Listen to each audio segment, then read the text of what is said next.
Em nome do Pai, do Filho e do Espírito Santo. Amém. Louvado seja nosso Senhor Jesus Cristo, para sempre seja louvado. Queridos irmãos, que a paz de Jesus e o amor de Maria esteja no coração, na casa, no lar de cada um de vocês. Meu nome é Aldemir, eu sou da paróquia Santa Maria dos Anjos, participante do grupo de oração, servo do grupo de oração Milícia da Imaculada, aqui da Arquidiocese de Sorocaba. O tema desta formação de hoje é o louvor no livro de Romanos. Nós iremos trabalhar o capítulo 1, no versículo 5, a qual é o fundamento do ministério de Paulo, do seu grande encontro que teve com Jesus, a qual ele recebeu o seu chamado para anunciar o Evangelho. Depois também nós vamos trabalhar no capítulo 11, do versículo 33 até o 36, onde tem o versículo central, onde fala ali do desígnio do povo de Israel e Paulo faz uma conclusão. E falaremos também um pouco do capítulo 4, no versículo 20, a qual Paulo vai citar Abraão.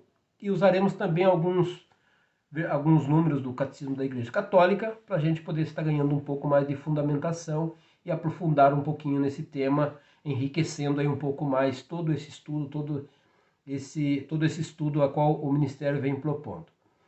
No louvor, né, o tema nosso, louvor no livro de Romanos. O que é o louvor? O que é louvar? Louvar é elogiar. O significado de louvor é elogiar. Né? E espiritualmente, na igreja, o que é louvor na igreja é mais que dar elogio. Louvor na igreja é enaltecer, engrandecer, bendizer, dar glória a Deus, exaltar o nome de Deus, elevar a Deus esse elogio cheio de honra. Né? Esse é o significado do louvor. Engrandecer, dar glória ao nosso Deus. O Catecismo da Igreja Católica, no número 2639, se você estiver aí, você pode estar conferindo, está escrito sobre a oração de louvor. Diz assim: o louvor é a forma de oração que reconhece o mais imediatamente possível que Deus é Deus. Olha que maravilhoso. O louvor é a oração que leva ao reconhecimento mais rápido, com maior eficácia, de que Deus é Deus. Ele completa todas as outras formas de oração, atingindo de forma mais rápida, chega mais rápido no coração de Deus. O louvor é agradável a Deus. E isso é bastante bonito, né? Também no Catecismo, no número 2649, está escrito assim: a oração de louvor totalmente desinteressada dirige-se a Deus, canta-o pelo que ele é, dá-lhe glória mais do que pelo que ele faz, por aquilo que ele é. O louvor desinteressado, sem nenhum interesse próprio, já que eleva a Deus por aquilo que ele é, já é um louvor voltado mais para um perfil de adorador. Pô, aqui cabe uma pausa. Que perfil que eu estou?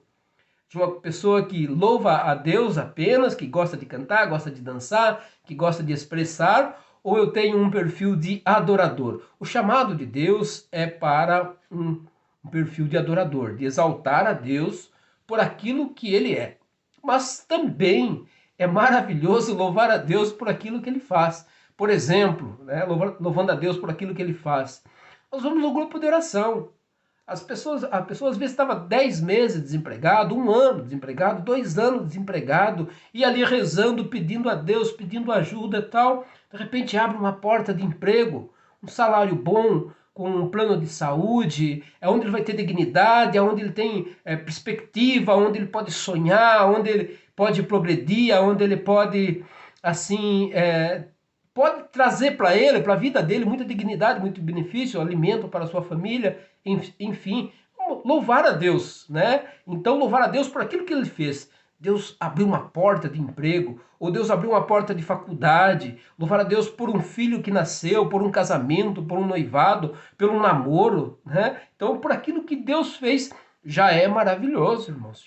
É pelo ministério que Deus nos deu, pelo derramamento do Espírito Santo de Deus nas nossas vidas. Então, todo esse louvor expressivo já é muito bom. Porém, no número 2649, ele vai falar da oração desinteressada. É que aquele nível a qual, para mim, Deus é Deus. E independente do que venha a acontecer, o que venha a fazer, Deus é Deus. E então eu passo a exaltar a Deus. E quem é esse Deus digno de todo louvor, exaltação, honra e glória? Deus é Pai. Deus não está condicionado a um tempo como nós, né? Estamos aí no ano de 2020. Deus é eterno. Deus é amor, Deus é trino, Pai, Filho e Espírito Santo. Deus é bondade, Deus é compaixão, Deus é Deus. E aí é maravilhoso quando vamos para o grupo de oração hoje. Qual o motivo para louvar a Deus? Nós vamos louvar a Deus porque Deus é Deus e Ele merece todo louvor, toda exaltação, toda honra e toda glória, todas as formas de elogio, seja ela contemplativa, de adoração, por meio musical, por meio litúrgico. Nós vamos louvar, exaltar, glorificar o nome de Deus, porque Ele merece todo louvor, Ele é digno de toda honra e de toda glória. Esse já é um perfil de adorador com um pouquinho mais de qualidade, aquele louvor de uma pessoa que adora a Deus. Louvar a Deus, todo mundo pode louvar a Deus. Adorar a Deus já diminui um pouco, né? Já filtra um pouco mais no número de pessoas. Mas vamos lá. Glória a Deus. No capítulo 1 de Romanos, no capítulo 1, no versículo 5, diz assim: por quem recebemos a graça e a missão de pregar, para louvor do seu nome, a obediência da fé entre todas as nações. Estou usando aqui a Bíblia de Jerusalém. O louvor do seu nome. Nome de quem? Nome de nosso Senhor Jesus Cristo. O apóstolo Paulo, autor da carta aos Romanos, ele tem o seu ministério, ele é fundamentado devido ao grande impacto que ele sofreu no caminho de Damasco, tendo um encontro com Jesus. E ele associa o seu ministério, o seu louvor, a sua vida, a sua história, o seu chamado, o seu apostolado, a pessoa de nosso Senhor Jesus Cristo. Então eu louvo a Deus, olha que maravilhoso, eu louvo a Deus pelo chamado do apostolado e para pregar para todas as nações, a Jesus Cristo, a qual é o Filho de Deus. O apóstolo Paulo, ele entendeu de uma vez por todas que Jesus é o Filho de Deus, e essa verdade está fundamentada no seu apostolado, no seu interior, nos seus escritos. Então ele já começa abrindo a carta, já aqui na saudação, né? Ele já faz como que se ele parasse e exaltasse o nome de Deus por esse feito, por esse chamado apostólico. E isso é maravilhoso. Então, louvar a Deus pelo chamado que Deus tem na nossa vida. Eu sou pregador, né? Qual é o dom que Deus nos deu? A gente vai na renovação, nós encontramos tantas pessoas que trabalham pelas famílias, trabalham na intercessão, trabalham no Ministério de Música, trabalham no Ministério da Promoção Humana, e aí vem um pacote de ministérios. Então, em tudo isso, Deus merece o louvor pelo chamado dele na nossa vida, no nosso ministério, às vezes na nossa particularidade. Deus também é o fundamento, Jesus também é o fundamento desse chamado. Em Marcos, no capítulo 9, vai dizer assim: Cristo chamou quem ele quis. E olha que lindo, eu sou um chamado de Deus. Eu tenho um chamado de Deus. E você, que é servo da igreja, do corpo de Cristo, membro do corpo de Cristo, você também tem um chamado a Deus. Então o apóstolo Paulo vem nos ensinar no livro de Romanos, no capítulo 1, no versículo 5, a louvar a Deus pelo chamado e pelo fundamento que é a pessoa de nosso Senhor Jesus Cristo na nossa vida.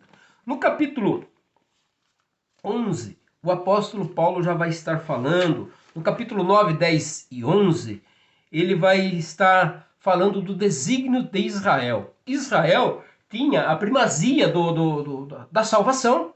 O primeiro chamado, Deus se manifestou a quem? A Israel, ao povo judeu. Então o povo judeu é o povo escolhido. Então o povo judeu tem as leis, o povo de Deus tem os mandamentos, o povo de Deus tem os profetas, o povo de Deus tem a palavra, ou seja, o povo de Deus tem toda a promessa divina, o povo de Deus tem a revelação de Deus, que é o povo judeu. Porém, nem todos os judeus acreditaram em Jesus e receberam como Senhor e Salvador. E então o apóstolo Paulo vai falar do que vai acontecer, do desígnio do povo de Israel. O apóstolo Paulo, nesses 3 capítulos, ele vai dizer que Deus não rejeitou Israel totalmente. Olha lá, Jesus no Evangelho de São João, ele vai dizer assim, eu vim para os meus, mas os meus me rejeitaram. Então ele abriu a salvação universal, e por isso que chegou até nós não somos judeus, eu não sou judeu, né? Então a salvação chegou até nós hoje como gentil. Então o apóstolo Paulo, ele vai fazer essa conclusão, e olha que lindo, versículo 33, no capítulo 11, falando do povo de Israel, que Deus não rejeitou completamente, e sim, uma porcentagem do povo judeu irá se salvar. Um povo foi abandonado, um povo foi esquecido, mas Deus volta sempre, né?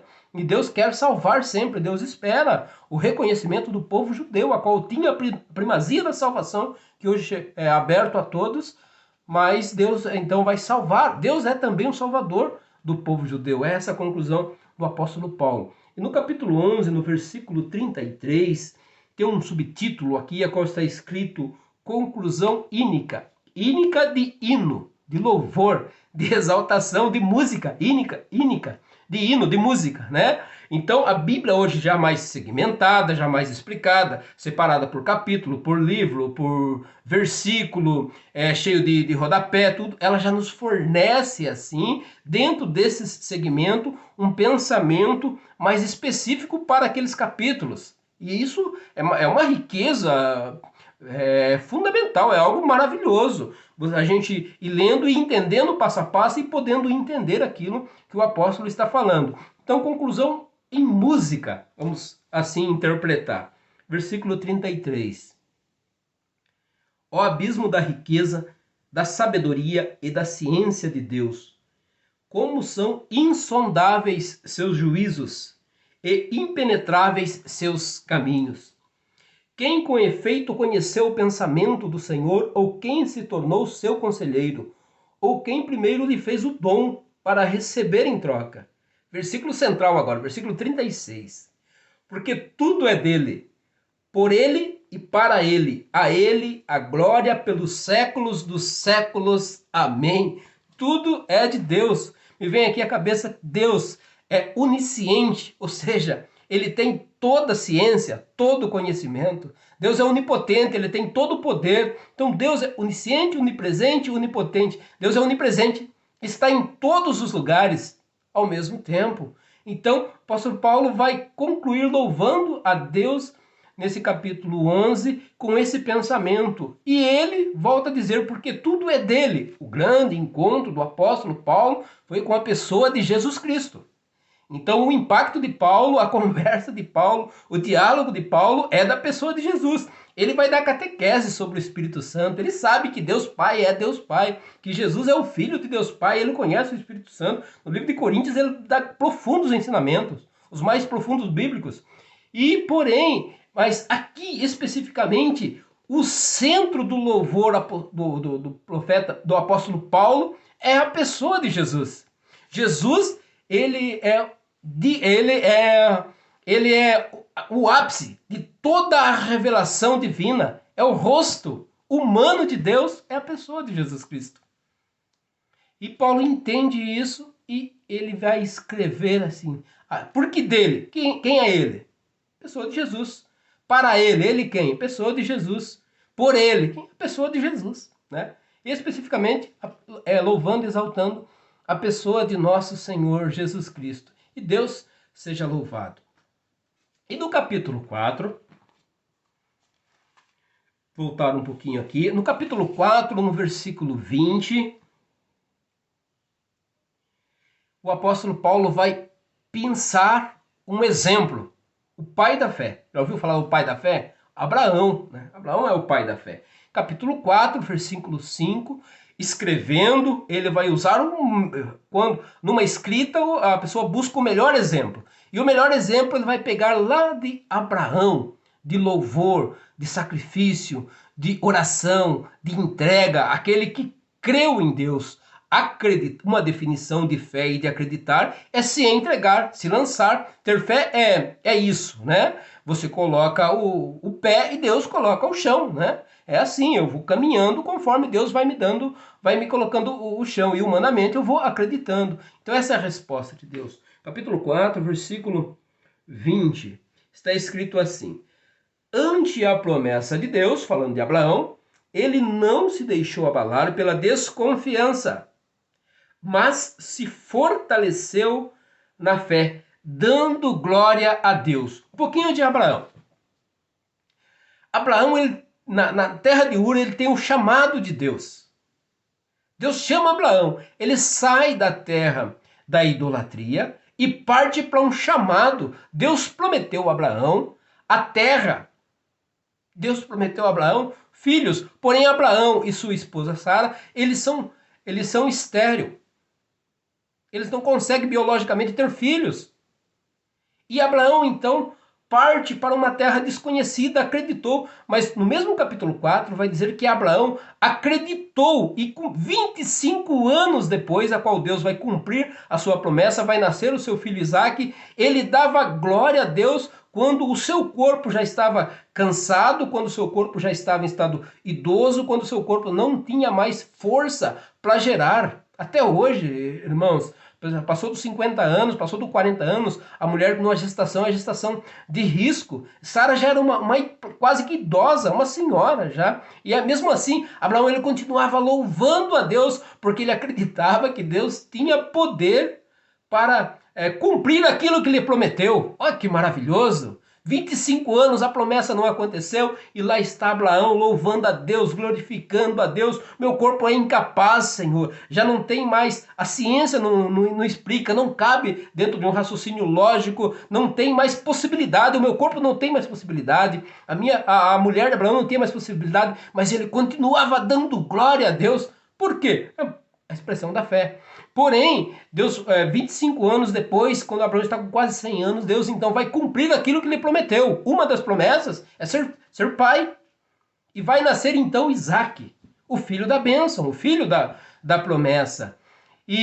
Mas o título de pai da fé de Abraão, irmãos, não está no nascimento de Isaque. O título de pai da fé, por isso que Paulo vai buscar esse exemplo de Abraão. O título de pai da fé de Abraão está no sacrifício de louvor e adoração. O Catecismo da Igreja Católica vai dizer que Abraão, ele era um homem de silêncio.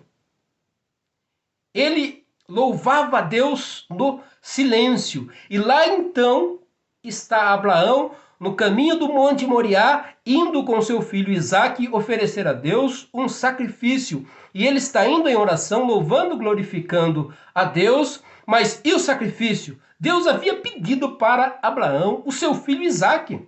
Sim, que seu filho fosse o ofertório. Mas aqui que está a beleza. Abraão, ele não questiona Deus. Ele apenas obedece. E lá então estão no caminho do Monte Moriá. O menino Isaque olha para o pai, ele vê que o pai preparou o ofertório. E ali tem a lenha, ali tem o fogo e outras coisas para o ofertório, mas não tem a peça principal do ofertório, que é o cordeiro. Então ele vai perguntar para o pai: pai, cadê o cordeiro? Isaque perguntando para Abraão. Abraão, homem de silêncio, ele vai dizer assim: Deus provê, Deus proverá. Eles chegam no monte, começa a fogueira, e no momento de sacrificar o seu filho, o anjo lhe aparece e fala: não toque no menino, e o anjo então vai oferecer um cordeiro para que fosse feito o sacrifício a Deus. O ato de crer em Deus, de louvar a Deus por aquilo que ele é, já é um ato de um profundo adorador. E Abraão aqui, como o Catecismo da Igreja Católica nos ensina, que ele era um homem de silêncio. Ele ia louvar a Deus por aquilo que Deus é. Isso é maravilhoso. Também Moisés, outro exemplo bíblico lá do Antigo Testamento, o grande legislador. Moisés, aquele homem que falava com Deus no livro de Êxodo face a face, ficava na presença de Deus. Quando Moisés descia do monte, o seu rosto parecia uma lâmpada, um luzeiro. Tinha que pôr um manto na sua face porque os judeus tinham medo de chegar perto dele, a luz que resplandecia sobre a face de Moisés. Deus vai dizer que Moisés era o homem mais humilde da terra, amigo de Deus, grande intercessor. Porém, é título de Moisés também de um homem contemplativo. Recapitulando, então, Abraão, homem de sacrifício e louvor em silêncio. Moisés, um homem contemplativo, a qual no seu rosto resplandecia a glória de Deus, o grande legislador, e por meio de Moisés foi aonde mais aconteceu milagres, sinais e prodígio no Antigo Testamento, no Êxodo. E temos também outro exemplo, que é Davi.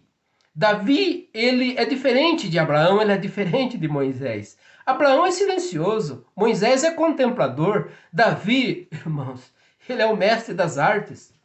O grande salmista, o grande rei Davi, rei segundo o coração de Deus, escolhido segundo o coração de Deus. Davi, ele é compositor, ele é músico, ele é escritor, ele é bailarino, ele é rei. Davi é estratégico. Davi, o que mais em Davi? Ele é técnico, ele é guerreiro, ele é soldado. Em Davi está uma expressão de louvor a qual foge das nossas razões. Ele canta, dança, louva, pula, glorifica, a ponto de provocar escândalo. A mulher dele ficou escandalizada. Nossa, mas aquele é o rei? Tá pulando, louvando, exaltando desse jeito? Ficou com vergonha dele.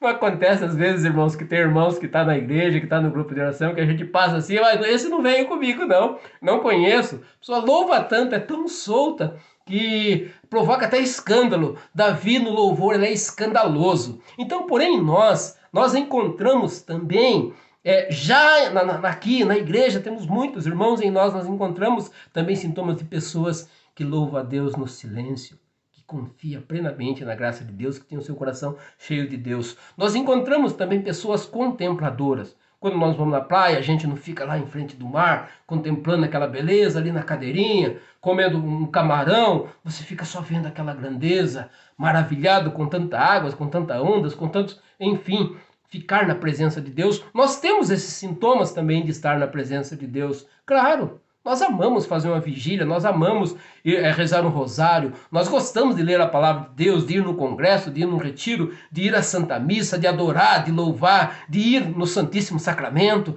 ficar ali só contemplando, namorando a pessoa de Jesus. Nós amamos isso.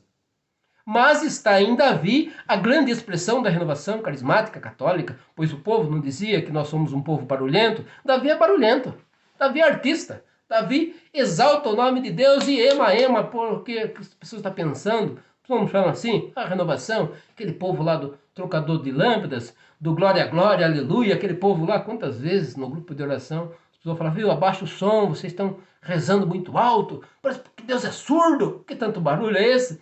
Então Davi é essa expressão de louvor, irmãos, libertador. Não tem aquela música assim, no meio dos louvores Deus habita?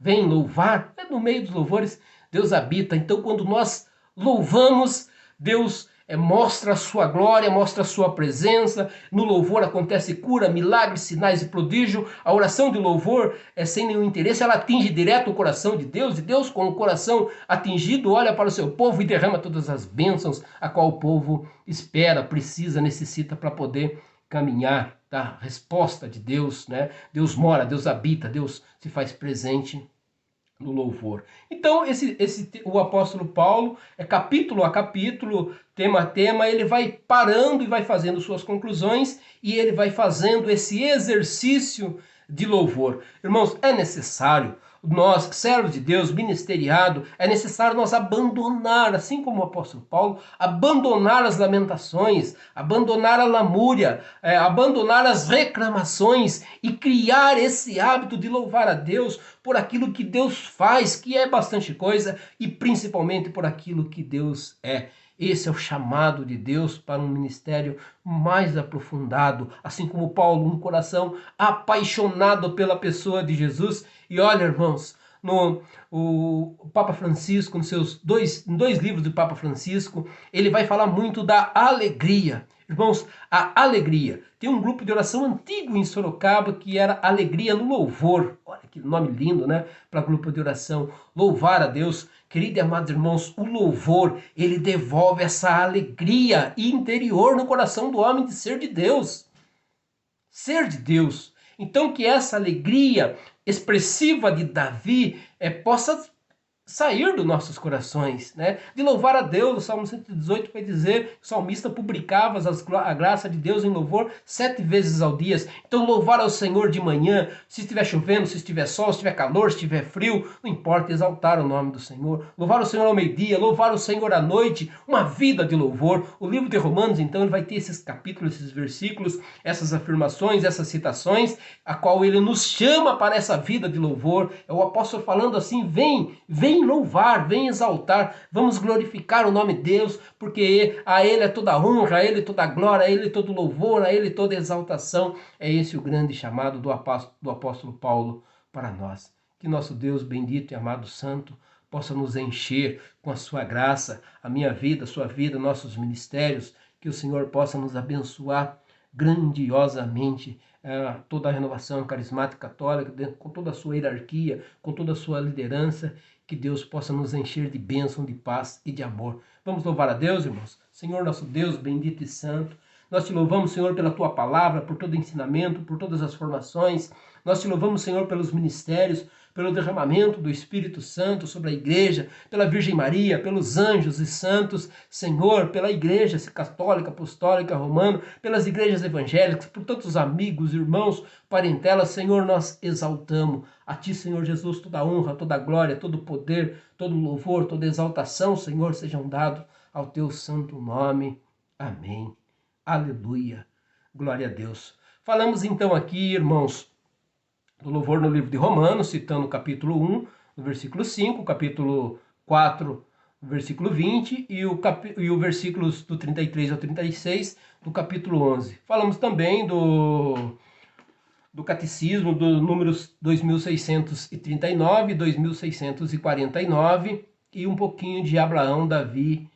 E então concluímos esta formação, o louvor do livro de Romanos, dando glória a Deus. Deus seja louvado por tudo isso, que isso possa enriquecer nossas vidas e também os nossos ministérios. Fiquem com Deus, Deus seja louvado e vamos que vamos. Estivemos reunidos em nome do Pai, do Filho e do Espírito Santo.